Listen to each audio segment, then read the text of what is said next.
Summer 1666. Woolsthorpe Manor, Lincolnshire. The 23-year-old Cambridge scholar sits beneath an apple tree in his family's orchard, his mind wrestling with mathematical concepts that would revolutionize human understanding of the universe. Isaac Newton, forced to retreat from Cambridge due to the Great Plague ravaging England, holds in his hands a glass prism that splits white sunlight into a spectrum of colors, while his notebooks overflow with calculations that will eventually become the foundation of modern physics, mathematics. What the young genius does not yet fully comprehend is that the intellectual brilliance manifesting in this moment of scientific discovery has been shaped by generations of practical, methodical farmers, whose bloodline carries within it the genetic legacy of Lincolnshire yeomanry, a hereditary tradition of careful observation, patient experimentation, and stubborn persistence that stretches back through centuries of English agricultural innovation. The Newton family's roots in Lincolnshire extend deep into the medieval period, emerging from the ranks of free farmers and small landholders who worked the fertile soils of this agricultural heartland. The family name derives from Newton, meaning new town in Old English, suggesting that the earliest Newton ancestors were among the settlers who established new agricultural communities during the period of land clearance and settlement that characterized medieval England.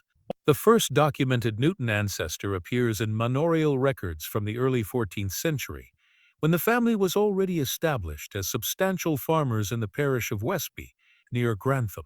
Richard Newton, documented in legal records from 1327, held approximately 40 acres of arable land and common rights for grazing livestock on the manorial wastelands. This holding, while modest by aristocratic standards, represented considerable prosperity for a farming family in medieval England, where most agricultural workers were landless serfs bound to their lords' estates. Richard's status as a free tenant gave him legal rights and economic opportunities that distinguished his family from the majority of rural inhabitants, establishing the foundation of Newton's prosperity that would endure for the next 3 centuries. The economic position of the Newton family was further strengthened during the demographic crisis of the Black Death, 1348-1351, which killed approximately 1/3 of England's population, but created opportunities for surviving farmers to acquire additional lands at reduced rents. Richard's son, John Newton, born around 1315, expanded the family holdings to nearly 80 acres through strategic acquisitions of plague-vacated properties, establishing the Newtons as one of the more prosperous farming families in their district. John Newton married Margaret Ayscough in 1342, a union that connected the Newton family to a lineage of minor gentry with interests in both agriculture and local commerce. The Ayscough family, whose name derives from ash wood, had been established in Lincolnshire since the Norman conquest and possessed social connections that extended beyond the immediate agricultural community. Margaret brought to the marriage not only a modest dowry, but also the social capital that came from her family's connections to local merchants and minor officials. The marriage produced 3 sons: Richard born 1343, Thomas born 1345, and William born 1348, all of whom survived to adulthood despite the challenging conditions of 14th-century rural life. The Newton family's ability to maintain multiple surviving male heirs across generations was crucial for the preservation and expansion of their landholdings, as inheritance practices in medieval England typically divided property among male descendants. Richard Newton the Younger, born in 1343, inherited the family's primary holdings and continued the pattern of gradual expansion that characterized Newton's economic strategy. In 1367, he married Alice Gunby, daughter of a prosperous farmer from a neighboring parish, creating additional connections within the local agricultural community.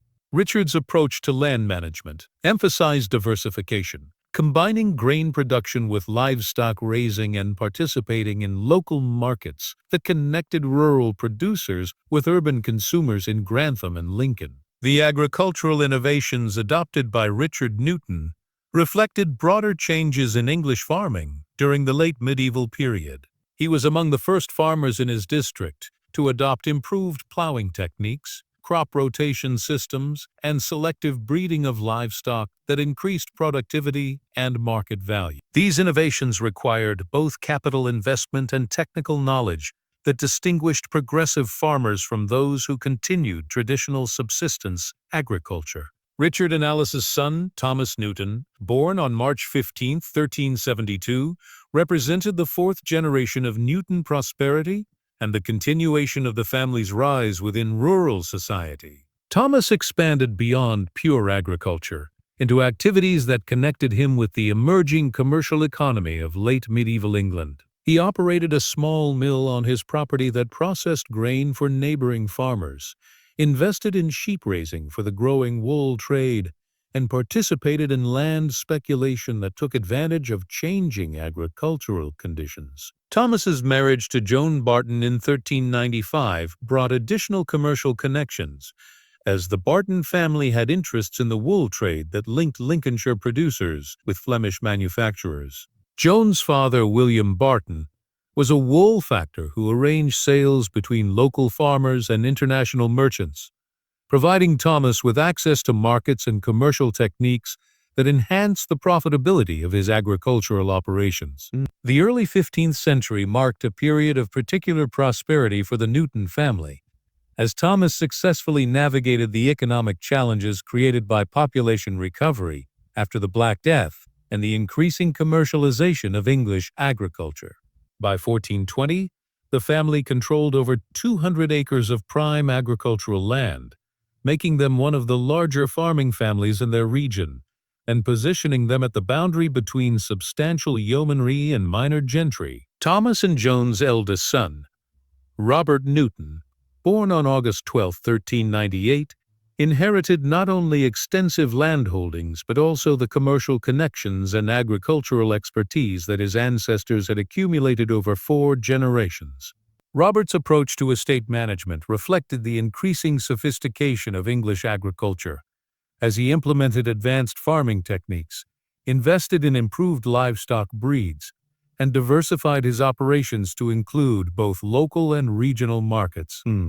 Robert's marriage to Margaret Wells in 1423 connected the Newton family to a lineage with even stronger claims to gentle status. The Wells family, though not titled nobility, possessed historical connections to important political figures and maintained social pretensions that distinguished them from ordinary farming families. Margaret's dowry included not only money and property, but also heraldic arms that the Newton family would later adopt as symbols of their social advancement. The prosperity achieved by Robert Newton enabled him to provide superior education for his children, including instruction in reading, writing, and elementary mathematics that prepared them for participation in the emerging money economy. This educational investment distinguished the Newton family from their purely agricultural neighbors and created opportunities for social and economic advancement that would benefit future generations. Robert and Margaret's son, John Newton, born on June 10, 1426,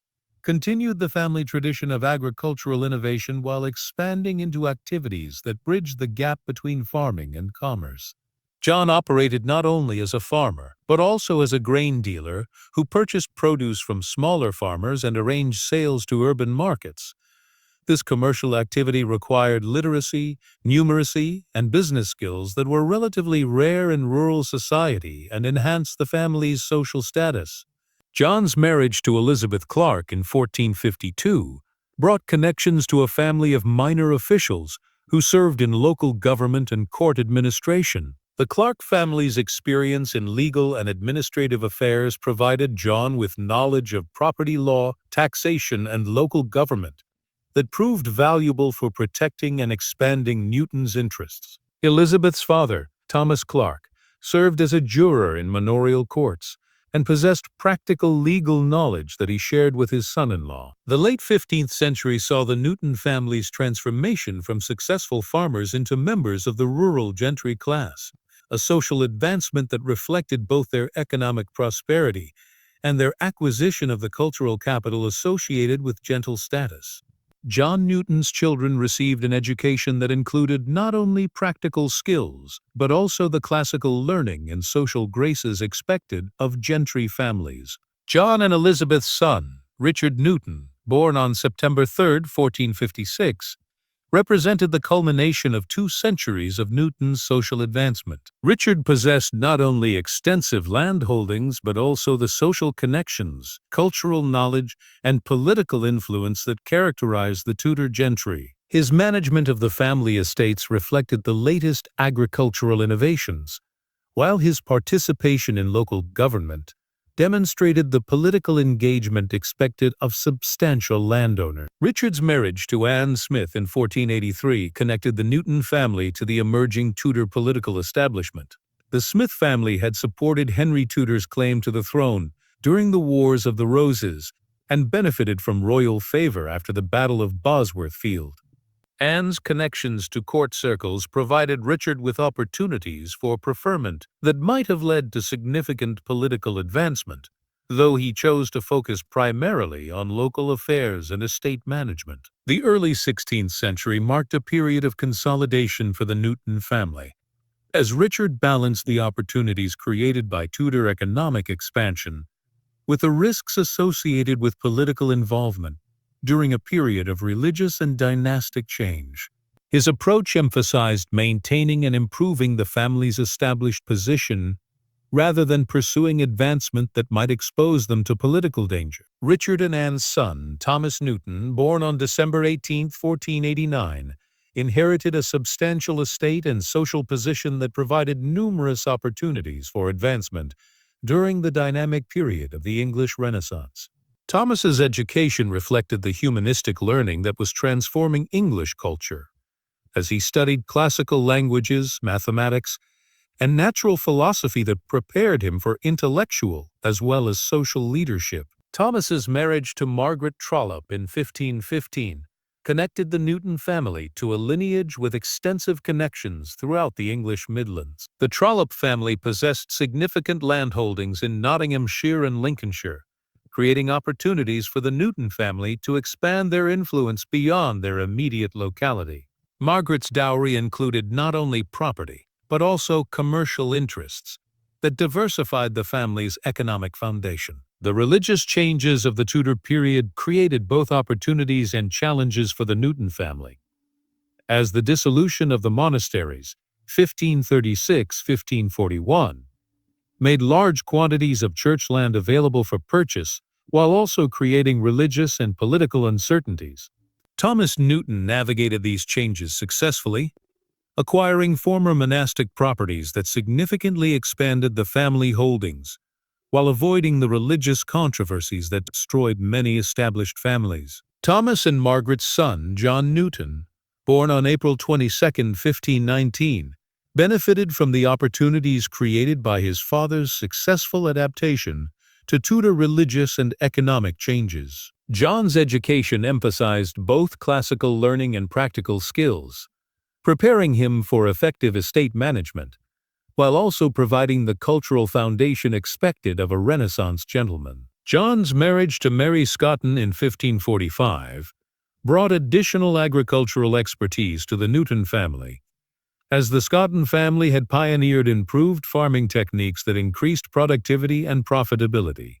Mary's knowledge of advanced agricultural methods, combined with her family's connections to London markets, enabled John to modernize Newton farming operations while expanding their commercial reach. The mid-16th century prosperity achieved by John Newton was based on a combination of traditional agriculture, commercial innovation, and strategic land acquisition that reflected the changing economy of Tudor England.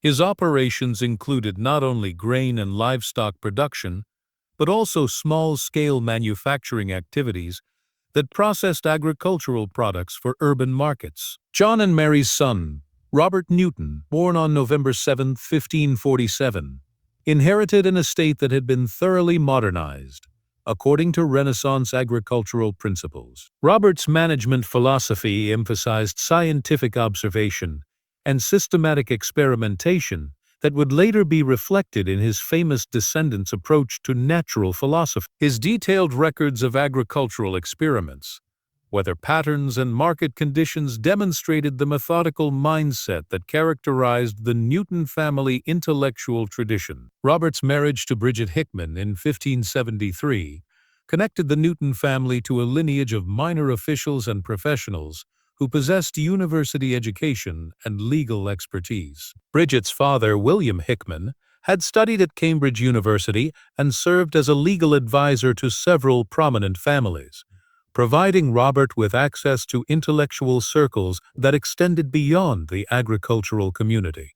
The late 16th century saw the Newton family's full integration into the educated gentry class, as Robert's children received university preparation that emphasized classical learning, mathematics, and natural philosophy.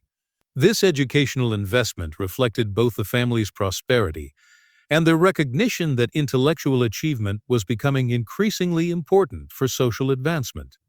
Robert and Bridget's son, Isaac Newton Sr., born on September 13, 1576, represented the generation that would directly precede the birth of the great scientist. Isaac Sr.'s education included not only classical languages and literature, but also mathematics and natural philosophy that reflected the intellectual revolution of the late Renaissance. His management of the family estates combined traditional agricultural wisdom with innovative techniques based on systematic observation and experimentation. Isaac's marriage to Hannah Ayscough in 1605 reconnected the Newton family to their medieval roots through the Ayscough lineage, while also bringing new intellectual influences that would shape the next generation. Hannah's father, James Ayscough, had studied at Cambridge University and possessed interests in mathematics and natural philosophy that he shared with his son-in-law. The Ayscough family's scholarly traditions complemented the Newton emphasis on practical experimentation and methodical observation. The early 17th century marked a period of intellectual ferment in England, as the scientific revolution began to challenge traditional authorities and establish new methods of understanding the natural world. Isaac Newton Sr. participated in this intellectual transformation through his correspondence with university scholars and his own experiments in improved agricultural techniques, mechanical devices, and mathematical calculation. Isaac Sr. and Hannah's management of the Newton estates reflected the latest agricultural innovations while also providing a conducive environment for intellectual development. Their library included not only practical agricultural manuals, but also works on mathematics, natural philosophy, and classical literature that created an intellectual atmosphere conducive to serious learning. The birth of Isaac Newton Jr. on January 4, 1643, December 25, 1642, Old Style, occurred during a period of political and religious upheaval that would profoundly influence his development. The English Civil War had begun the previous year, creating conditions of uncertainty and change that challenged traditional authorities while opening new possibilities for intellectual innovation. Isaac Sawyer's death just 3 months before his son's birth created additional challenges for the family, as Hannah was left to manage both the estate and the upbringing of her premature infant son. Hannah's second marriage to Barnabas Smith in 1645 provided financial security for the Newton family, but created emotional distance between young Isaac and his mother that would influence his personality development throughout his life. Smith, a wealthy clergyman significantly older than Hannah, brought scholarly interests and an extensive library to the household, providing intellectual resources that supplemented Isaac's formal education. Isaac's childhood at Woolsthorpe Manor was characterized by solitude and intellectual curiosity that distinguished him from other children in his social circle. His early fascination with mechanical devices, mathematical calculations, and natural phenomena reflected both the intellectual traditions of his family and his own exceptional mental abilities. The rural environment of Lincolnshire provided numerous opportunities for observation and experimentation that would later inform his scientific methodology. The educational opportunities available to Isaac Newton reflected both his family's prosperity and the intellectual renaissance occurring in 17th-century England. His attendance at the Free Grammar School in Grantham provided instruction in classical languages, mathematics, and natural philosophy that prepared him for university study, while also exposing him to the latest scientific ideas emerging from continental Europe. Isaac's performance at Grantham demonstrated exceptional mathematical ability and mechanical ingenuity that impressed his teachers and marked him as a student capable of university education. His construction of mechanical models, mathematical calculations, and natural philosophy experiments revealed intellectual talents that transcended the typical curriculum of grammar school education. The decision to send Isaac to Cambridge University in 1661 reflected both his academic achievements and his family's recognition that his intellectual abilities required advanced education to reach their full potential. Cambridge in 1661 was experiencing an intellectual transformation as traditional Aristotelian natural philosophy was being challenged by the new mechanical philosophy of Descartes, Galileo, and other continental innovators. Isaac's undergraduate years at Trinity College were characterized by intense private study that supplemented the formal curriculum with exploration of advanced mathematics and natural philosophy. His notebooks from this period reveal engagement with the works of Descartes, Galileo, Kepler, and other pioneers of the scientific revolution, as well as original mathematical investigations that would later contribute to his revolutionary discoveries. The Great Plague of 1665-1666 forced the temporary closure of Cambridge University and Isaac's return to Woolsthorpe Manor, creating the circumstances for what he later called his annus mirabilis, or miracle year. The 18 months spent in rural Lincolnshire provided the solitude and freedom from academic routine that allowed Isaac to make the fundamental discoveries that would revolutionize mathematics, physics, and astronomy. During his time at Woolsthorpe, Isaac developed the mathematical method of fluxions, differential and integral calculus, formulated the inverse square law of gravitational attraction, and conducted the optical experiments that revealed the composite nature of white light. These discoveries, made before his 25th birthday, established the foundation for all his later scientific achievements and represented one of the most productive periods in the history of human intellectual development.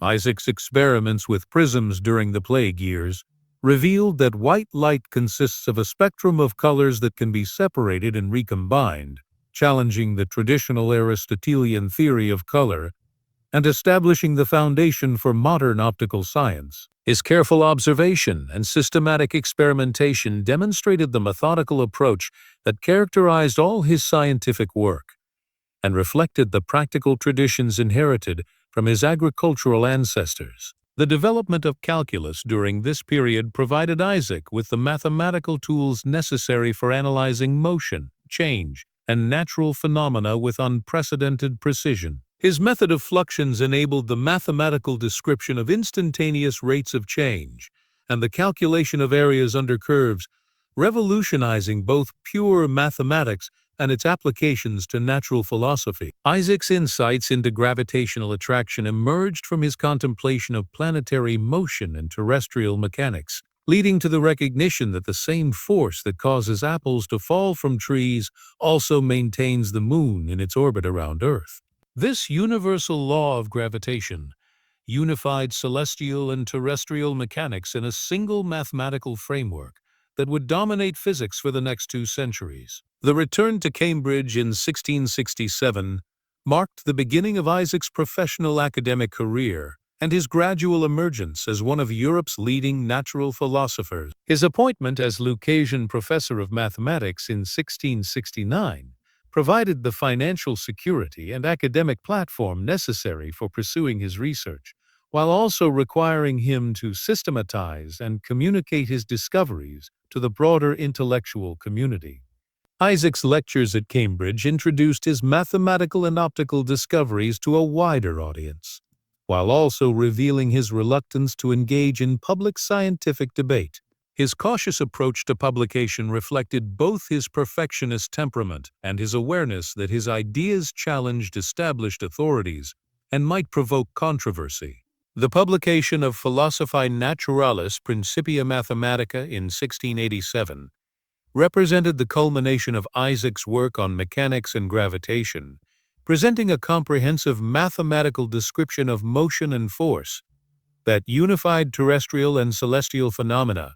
The Principia demonstrated how mathematical analysis could provide precise, quantitative descriptions of natural phenomena, while also revealing the underlying simplicity of apparently complex natural processes. The three books of the Principia systematically developed the mathematical foundations of mechanics, the application of these principles to specific problems, and the extension of gravitational theory to the entire solar system. Isaac's demonstration that planetary motion, tidal forces, and cometary orbits could all be explained by universal gravitation established a new standard for scientific explanation and mathematical rigor.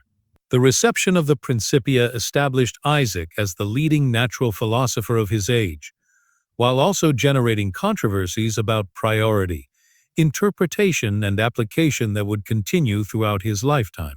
His mathematical approach to natural philosophy influenced not only physics and astronomy, but also the broader intellectual culture of the Enlightenment. Isaac's work in optics culminated in the publication of Optics in 1704, which presented his experimental investigations of light, color, and vision in a more accessible form than the mathematical sophistication of the Principia.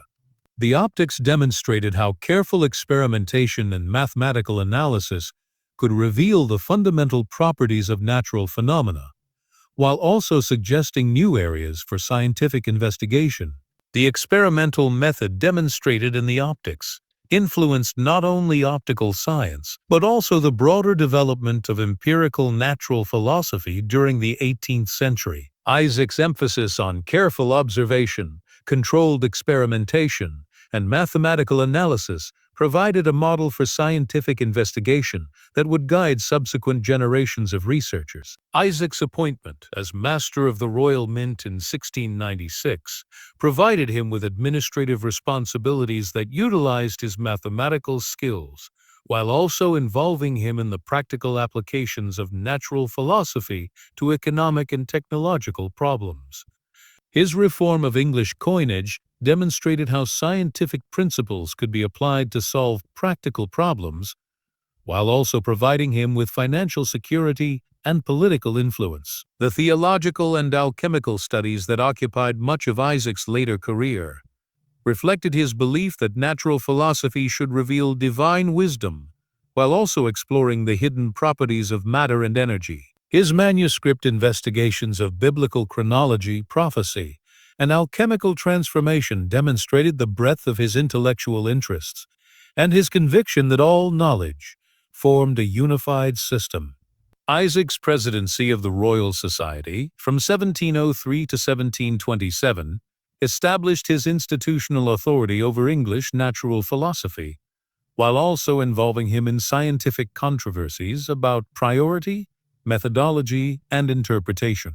His leadership of the Royal Society reflected both his scientific achievements and his determination to establish rigorous standards for scientific investigation and publication. The controversy with Gottfried Leibniz over the invention of calculus revealed Isaac's sensitivity to questions of priority and his willingness to use his institutional authority to defend his claims. The calculus dispute demonstrated both the competitive nature of early modern science and the difficulties of establishing priority in an era of limited scientific communication. Isaac's influence on 18th century thought extended far beyond natural philosophy to encompass theology, philosophy, and social theory. His demonstration that natural phenomena could be described mathematically encouraged the application of scientific methods to society, while also reinforcing belief in divine providence and natural order.